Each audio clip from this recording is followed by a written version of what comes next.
Hai, selamat pagi, selamat siang, atau selamat malam kamu yang lagi mampir di channel ini ya. Cuma pengen nanya aja sih, kira-kira tidur kamu belakangan ini seberapa nyenyak sih? Kalau kamu termasuk yang belakangan ini, atau mungkin bukan belakangan ini aja, tapi sehari-hari atau seperti biasanya tidur kamu baik-baik aja, saya ikut senang.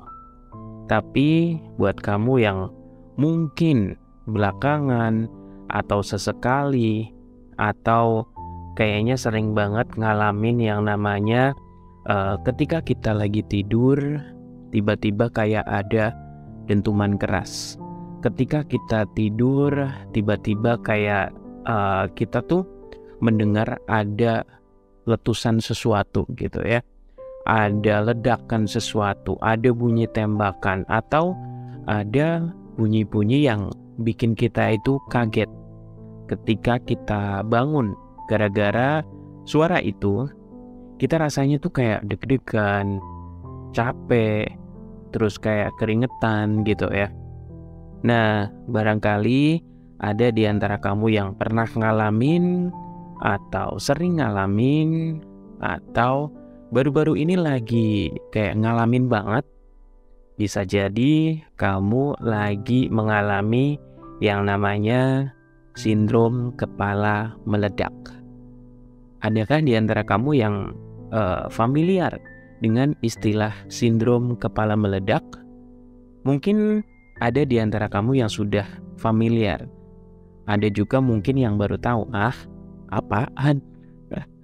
Kok baru denger ya ada istilah sindrom kepala meledak. Jadi sindrom kepala meledak ini sebenarnya termasuk gangguan tidur yang langka yang membuat penderitanya bisa mendengar suara keras, kayak suara ledakan bom, tembakan, atau sesuatu yang meletus gitu ya, pada saat kita itu lagi nyenyak-nyenyaknya, lagi benar-benar tertidur yang sangat lelap gitu ya. Nah, sindrom ini gak hanya membuat tidur kita jadi terganggu, tapi juga bisa membuat kepala kita jadi sakit.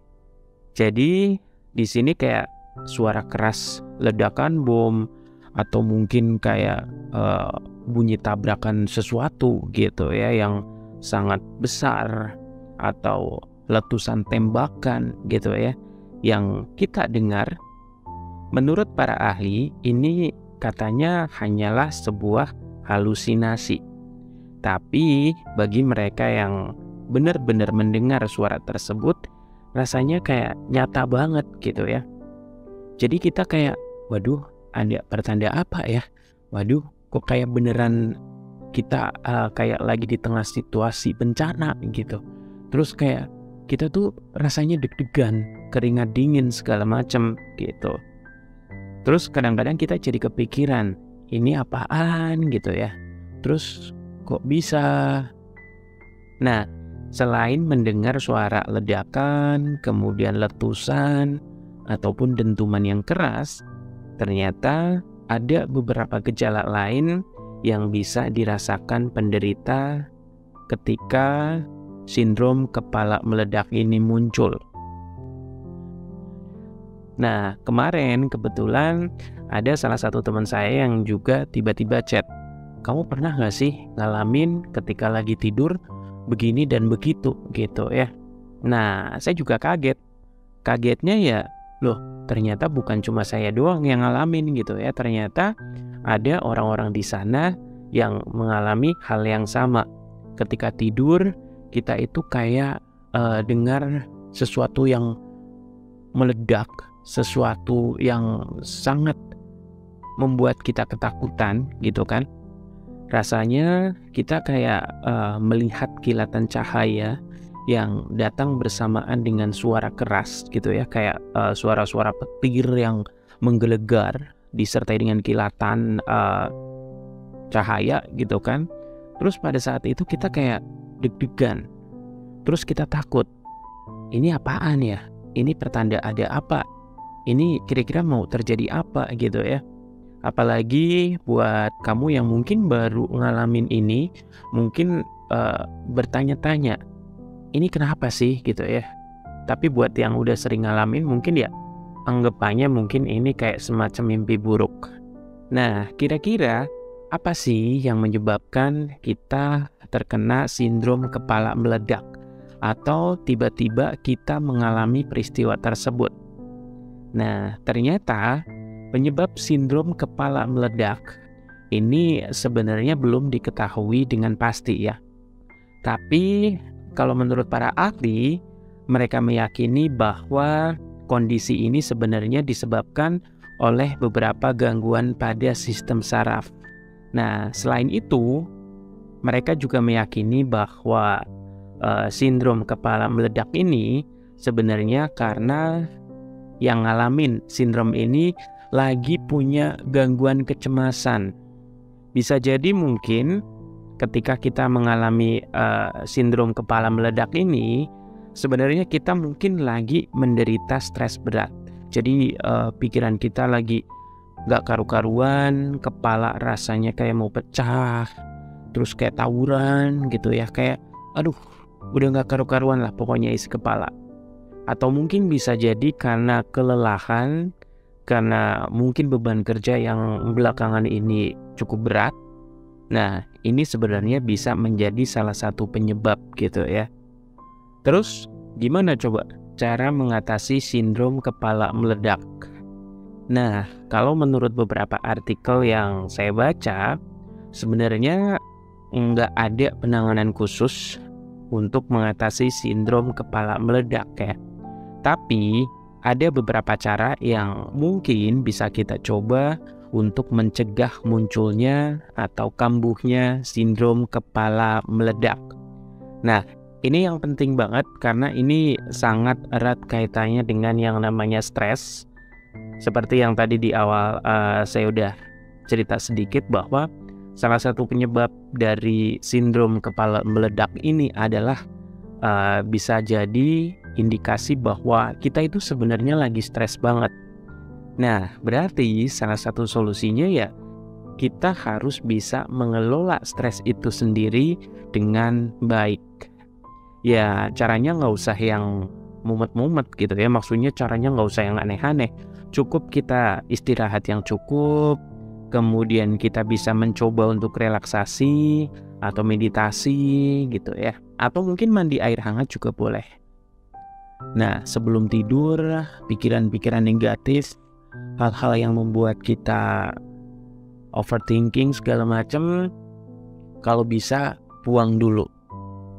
Nah, ketika pikiran-pikiran negatif paling tidak sudah menyingkir sementara waktu dari pikiran kita, harapannya kita bisa tidur pules gitu ya. Tapi buat kamu yang mungkin sudah mencoba gitu kan, sudah mengelola stres dengan baik, sudah mencoba untuk mandi air hangat sebelum tidur, sudah mencoba ini dan itu gitu ya, tapi bawaannya kok tetap aja gitu ya mengalami yang namanya sindrom kepala meledak. Nah, kalau sekiranya kamu sudah mulai kewalahan mengatasi masalah yang satu ini, gak ada salahnya kamu coba ke profesional gitu ya. Entah itu kamu periksa ke dokter, ke psikolog, ke psikiater gitu ya. Atau minimal banget kamu cerita ke orang-orang yang sekiranya kamu percaya. Karena bisa jadi ini sebenarnya salah satu indikasi bahwa kita itu sebenarnya memang lagi stres berat. Nah, makanya jangan dipendam sendiri. Walaupun orang lain mungkin belum tentu bisa menyelesaikan masalah kita, belum tentu bisa ngasih solusi terbaik untuk masalah kita, tapi paling tidak sesuatu yang ada di kepala kita itu dikeluarin dulu. Tapi ingat, ceritanya sama orang yang sekiranya bisa dipercaya gitu ya. Nah, buat kamu yang lagi ngalamin masalah ini, jangan terus panik, jangan malah terus tambah stres gitu ya. Karena ini sebenarnya sesuatu yang bisa dibilang tidak terlalu berbahaya. Tapi meskipun demikian, kondisi pemicunya ini memang perlu ditangani sedini mungkin gitu ya, biar keluhan ini tidak berlangsung berlarut-larut dan mengganggu istirahat kita. Jadi buat kamu yang ngalamin masalah ini, masalah sindrom kepala meledak, coba jujur pada diri sendiri. Apakah benar kalau belakangan ini memang kamu lagi banyak pikiran, lagi stres, lagi mencemaskan sesuatu? Kalau iya, segera dicari solusinya ya. Nah, buat kamu yang pernah ngalamin, boleh kali share sedikit kira-kira rasanya seperti apa? Apakah sampai saat ini kamu masih sesekali mengalami hal tersebut? Atau alhamdulillahnya, ibaratnya sekarang ini sudah nggak kenal lagi tuh yang namanya sindrom kepala meledak. Nah, silakan yang mau cerita-cerita, yang mau sharing pengalaman, boleh lanjut aja di kolom komentar ya. Oke, sementara sampai di sini dulu sharing kita kali ini tentang sindrom kepala meledak. Mudah-mudahan kamu yang lagi dengerin nggak pernah ngalamin. Kalaupun ngalamin, ya sekali lagi dicari akar permasalahannya, kemudian dicari solusinya. Nah, buat yang lagi stres dan bingung ini kenapa dan bagaimana cara mengatasinya, sekali lagi jangan panik. Ini sebenarnya tidak berbahaya, tapi ya kalau misalnya terjadi terus-menerus, ya memang harus ada penanganan lebih lanjut ya. Oke, pokoknya yang mau lanjut cerita-cerita silakan bisa lanjut di kolom komentar. Sampai ketemu di sharing-sharing selanjutnya ya. Bye-bye.